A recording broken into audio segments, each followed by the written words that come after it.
भारत में बहुत पहले से एक विकृति चलती आ रही है समाज में। हिंदुओं की उपलब्धि को भारतीयों की उपलब्धि बताना, लेकिन मुसलमानों की उपलब्धि को केवल मुसलमान की उपलब्धि बताना। और विशेष करके यदि वह हिंदू ब्राह्मण है तब उसका नाम भी नहीं लेना। जैसे जब भी आप आधुनिक विचारकों के या इतिहासकारों की बातों को पढ़ेंगे या नेताओं के भी भाषणों को सुनेंगे तो जिन बातों में ब्राह्मणों का योगदान समझा जाना चाहिए वहां पर ब्राह्मण शब्द का वो प्रयोग नहीं करेंगे। ठीक है, अब हिंदू ही कह देते, हिंदू शब्द का भी प्रयोग नहीं करेंगे, वो भारतीय शब्द का प्रयोग करेंगे। क्यों? क्योंकि कहीं ना कहीं इस देश में कई शताब्दियों से ब्राह्मणों के प्रति एक विशेष घृणा को जन्म दिया जाता रहा है और उसको बढ़ावा देकर पालित पोषित करके ब्राह्मणों के विरुद्ध एक संहारक मानसिकता का निर्माण किया जाता रहा है। तो जिन उपलब्धियों में ब्राह्मणों के योगदान को नकारा नहीं जा सकता, लेकिन उनका नाम भी नहीं लेना है इन लोगों को, वहां ये लोग केवल भारतीय शब्द का प्रयोग करेंगे कि भारत ने विश्व को ये दिया, भारत ने ऐसा किया वैसा किया। लेकिन जहां पर ब्राह्मण के अतिरिक्त अगर कोई समुदाय हो, हिंदू भी वो शब्द का प्रयोग नहीं करना चाहेंगे हिंदुओं ने ऐसा किया, नहीं, ब्राह्मण भी नहीं बोलेंगे। और अगर आप कहें कि चलो ब्राह्मण न सही हिंदू ही बोल दो तो हिंदू भी नहीं बोलेंगे ये लोग। लेकिन मुसलमान हो, ईसाई हो तो वहां इसको ग्लोरीफाई करेंगे, क्रिश्चियंस ने ऐसा किया, मुस्लिम्स ने ऐसा किया। तो ये जो मोनोपोली है ये बहुत विकृत समाज को जन्म देने वाली है। आप कश्मीर की बात करें, बारंबार कश्मीर में कश्मीरियत को क्षति पहुंचाई जा रही है, कश्मीरियत बचाओ, कश्मीरियत बचाओ। ये कश्मीरियत क्या है? हरि सिंह के समय तक तो तिब्बत इत्यादि भी कश्मीर के ही अंतर्गत आते थे। आप कश्मीर की पुरानी मुद्रा देखें, ज्यादा नहीं, आप 3-4 पीढ़ी पहले जाएं, वहां पर जम्मू, ऐसे जम्मू शब्द तो नहीं है, जम्बू शब्द था। वहां बकार को मकार कर दिया गया। जम्मू कश्मीर तिब्बत, ये पूरा जो पर्वतीय क्षेत्र है उसको एक राज्य के रूप में गिना जाता था। खैर, तिब्बत तो हाथ से निकल गया, all thanks to our so called genius leaders, जिन्होंने बड़ी दूरदर्शिता दिखाई थी चीन के साथ हुए युद्ध में। और उस दूरदर्शिता का दंश आज भी हमें आतंकित कर रहा है कि भारत के बहुत से भाग जो नक्शे पर दिखते हैं लेकिन कब्जे में नहीं दिखते।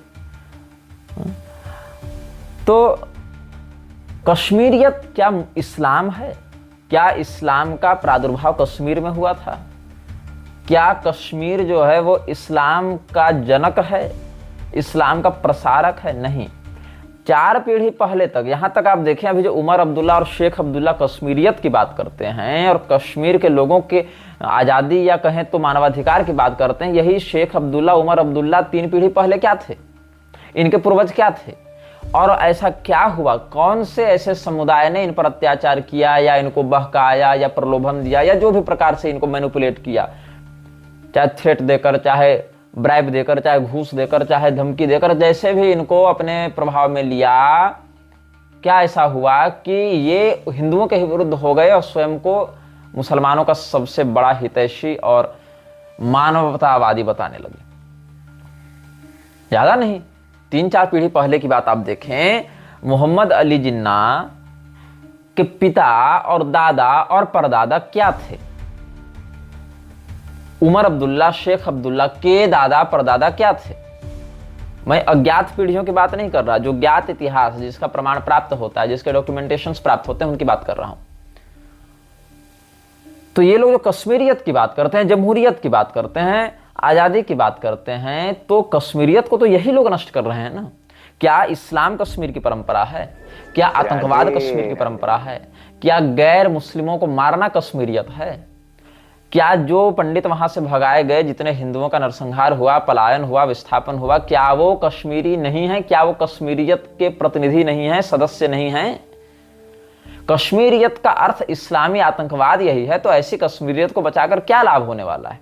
ऐसी कश्मीरियत के पोषण से आप कौन से उच्च समाज का निर्माण करने की इच्छा रखते हैं? तो कश्मीरियत के नाम पर इस्लामी जिहाद को बढ़ावा देना और इस्लामी जिहाद से कहीं कहीं लड़ने का नाटक करने के बाद भी मूल विषय से लोगों को भ्रमित करना, भटकाना, ये नेताओं का पुराना षड्यंत्र रहा है, पुरानी चाल रही है। आप देखें अमरनाथ यात्रा जो होती है, अमरनाथ यात्रा में इतनी भारी सुरक्षा क्यों दी जाती है, सुरक्षा की आवश्यकता क्यों पड़ती है? जब भी इस देश में कहीं पर हिंदू मुस्लिम दंगा होता है तो क्या हिंदू पहल करता है कि मुसलमान पहल करता है? और आप इस पैटर्न को समझें, कोई भी दंगा रातों रात नहीं होता है। उस दंगे को करने से पहले मुसलमानों के पास एक ठोस इंफॉर्मेशन का नेटवर्क होता है, पूरे क्षेत्र की अधिक से अधिक जानकारी होती है और उनके पास एक अच्छे खासे नरसंहार को अंजाम देने लायक संसाधन होते हैं। वो पत्थर भी हो सकता है, AK-47 भी हो सकता है और कई मामलों में घातक बम बारूद भी हो सकते हैं। तो हिंदुओं के पास ऐसे स्थिति में मुसलमानों के प्रतिकार के लिए क्या तैयारी होती है, सिवाय पुलिस और सेना पर आश्रित रहने के? तो पैटर्न आप पहले समझिए। उस इलाके में अचानक से शांति हो जाएगी। जब मुसलमान कोई दंगा करना चाहेगा उस क्षेत्र में बहुत ज़्यादा शांति हो जाएगी 10-5-20 दिनों के लिए, ताकि हिंदू जो है वो अपने सतर्कता को खो बैठे प्रमादी हो जाए। और उस शांति काल में वो क्या कर रहे होंगे? शांति काल में वो अपने छतों पर पत्थर जमा कर रहे होंगे, बोतलों में तेजाब भर कर रखे होंगे, पेट्रोल बम बना रहे होंगे, रेखी करके इंफॉर्मेशंस ले रहे होंगे क्षेत्र की, कहाँ पर किस हिंदू की दुकान में कितनी कमाई है, कितना मतलब उसका व्यापार चल रहा है, वहाँ सुरक्षा के क्या प्रबंध हैं, वहाँ से पुलिस थाना कितनी दूर है, उस थाना में कितने सिपाही लगभग रहते हैं ऑन एन एवरेज, क्या मैन पावर वहाँ थाने के पास है, उस थाने के अलावा और कहाँ कहाँ से सरकार जनता के लिए पुलिस की बैकअप दे सकती है, उस क्षेत्र के कौन से लोकल पॉलिटिशियंस हैं, उनका किस किस पार्टी में क्या प्रभाव है, पूरी की पूरी तैयारी रहती है। साथ साथ एक बड़ा वर्ग वकीलों का भी तैयार रहता है ताकि किसी न्यायिक प्रणाली में फंसने पर उनको लीगल सपोर्ट दिया जा सके। इतना तैयारी इतनी कर चुके होते हैं। फिर दूसरा चरण होता है उकसाने का। उकसाने में क्या होता है कि अब आप किसको जाकर मारेंगे, क्या कहेंगे, हम क्यों मार रहे हैं, तो एक बहाना, और वो बहाना पूरे विश्व में कहीं भी हो सकता है। मतलब उनको ये नहीं है कि आपने उनको गाली दी तो वो मारेंगे, आपने उनके पैगंबर कुरान अल्लाह को कुछ कह दिया तो वो आपको मारेंगे, नहीं। हो सकता है कि बेल्जियम में किसी स्थान पर कुरान जलाई गई हो तो उसका बदलाव आपके घर में लेंगे, आपके पड़ोस से आकर आपको मारेंगे। क्यों? बेल्जियम में किसी व्यक्ति ने कुछ ऐसा किया जो उनको अच्छा नहीं लगा, या गाजा में कुछ हो जाए, फलस्तीन में कुछ हो जाए, या लंदन में कुछ हो जाए, या भारत में किसी नेता ने कोई बयान दे दिया, जैसे नूपुर शर्मा वाले समय में आप देख लें, या किसी प्रवक्ता ने कुछ कह दिया जो आउट ऑफ कॉन्टेक्स्ट ले जाकर ये लोग आपको मारेंगे। क्यों? अब मारने की तैयारी तो कर चुके हैं, वो इन्वेस्टमेंट तो हो चुका है, अब उसको एग्जीक्यूट करना है। तो वो जो इन्वेस्टमेंट कर चुके हैं उसको एग्जीक्यूट कहां किया जाएगा? उसके लिए बहाना चाहिए ना, उसके लिए माहौल चाहिए। अब शांति काल था, हिंदू माहौल दे नहीं रहा है, तो विश्व में कहीं भी कुछ हो उसका बहाना लेकर ये कहेंगे कि नहीं, इस्लाम खतरे में, हमको बदला लेना है। ये बात, दो बात हो गई। अब तीसरा चरण क्या होता है? प्रतिकार। हिंदुओं की ओर से जो भी उपलब्ध संसाधन होते हैं या जो कुछ साहसी लोग होते हैं वो प्रतिकार करते हैं, लेकिन प्रतिकार में भी हिंदुओं का पक्ष कमजोर क्यों होता है? एक मुसलमान के घर में कितने बच्चे? 8 बच्चे, 10 बच्चे, 5-6 तो बिल्कुल सामान्य है, उसमें तो कोई संदेह ही नहीं है। 5-6 मतलब एकदम थर्ड क्लास स्थिति में है। 8 से 10 बच्चे हैं, वो बच्चे 4 साल से लेकर 30 साल की उम्र तक रन कर सकते हैं। मतलब जब तक उनमें प्रोडक्टिविटी है, प्रजनन क्षमता, तब तक वो प्रिंट आउट मारते रहेंगे। हिंदुओं के पास कितने बच्चे हैं? 1 हो जाए, 2 हो जाए तो ये अपने जीवन को धन्य मानते हैं। उस बच्चे की पढ़ाई में आप कितना इन्वेस्ट कर रहे हैं? आप इस वीडियो के थंबनेल को देखें, जातीय जनगणना का षड्यंत्र। आपको जातीय जनगणना के षड्यंत्र को समझने के लिए इस पैटर्न को समझना पड़ेगा। पहले युद्ध के नाम पर जो चलता है, स्ट्राइक्स के नाम पर जो चलता है, इलेक्शंस के नाम पर जो चलता है, ग्लोबल समिट्स के नाम पर जो चलता है, उसके पीछे एक बहुत बड़ी लॉबी काम करती है जिसका मुख्य कार्य होता है सेंसरशिप ऑफ इंफॉर्मेशन। आपके पास पहुंचने वाली सूचनाओं को इतना फिल्टर किया जाए कि उस सूचना से आप कुछ कर न सकें, और अगर करें भी तो सरकार के विरुद्ध न जा सकें।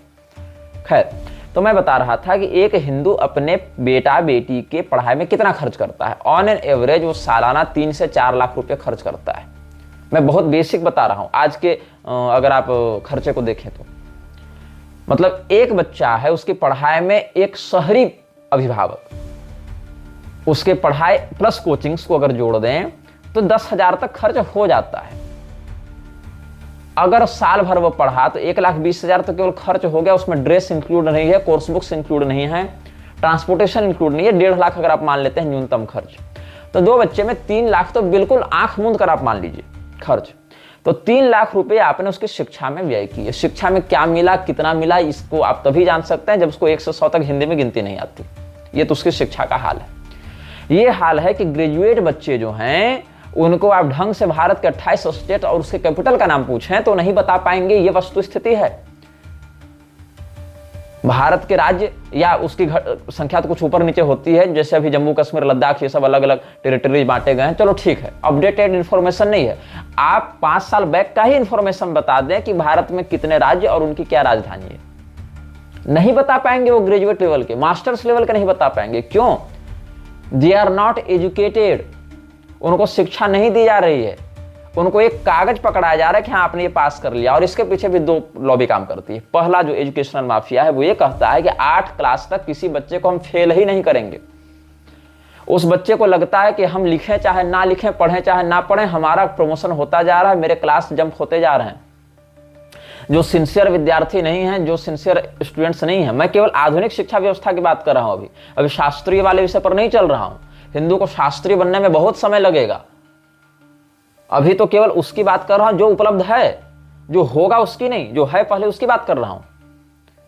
अभी मैं एक नागरिक के रूप में मात्र देख रहा हूं। तो हिंदू क्या करता है, अपने बच्चे को पढ़ाने में 3 लाख 4 लाख 2 बच्चे अगर मान लें, और कई मामलों में तो एक बच्चे में भी अगर कुछ ज्यादा ही ब्रांडेड और फैंसी स्कूलिंग अगर आप उसको दे रहे हैं, वैनिटी स्कूल्स में भेज रहे हैं, तो 10 लाख भी जा सकता है उसका खर्च। मतलब बहुत सारे ऐसे स्कूल्स हैं जहां पर आपको नर्सरी इत्यादि के फीस ही 2.5 लाख 3 लाख रुपए साल में जाएंगे। तो आप मान लीजिए कि उसका 8-10 में कितना हो जाएगा खर्च।